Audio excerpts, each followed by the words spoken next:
Matagumpay na naisagawa ng Pangasinan Police Provincial Office sa pangunguna ni Police Colonel Arbel C. Merculio, Officer in Charge, ang kauna-unahang Pangasinan PPO Practical Defense Shooters Club Invitational Shoot Fest 2025 noong November 21 to 22 sa Pangasinan PPO Firing Range, Camp Governor Antonio Sison, Lingayen, Pangasinan.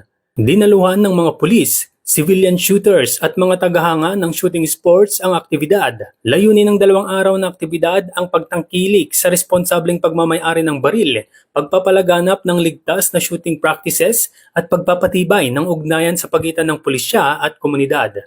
Tampok sa kompetisyon ang mataas na antas ng mga shooting stage at mahigpit na pagpapatupad ng safety standards na nagpakita ng disiplina, kahusayan at sportsmanship ng lahat ng kalahok.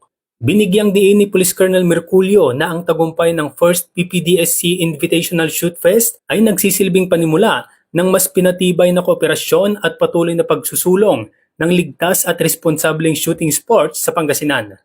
Aniya, ang kaganapang ito ay sumasalamin sa sama-samang hangarin para sa disiplina, kaligtasan at kahusayan at inaasahang mas marami pang aktibidad na magbubuklod sa komunidad sa diwa ng kaligtasan, kasanayan at paglilingkod. Ang matagumpay na pagdaraos ng aktibidad na ito ay patunay ng lumalakas na suporta para sa shooting sports sa lalawigan at ng patuloy na pagtutulungan para sa kaligtasan at pagkakaisa ng komunidad.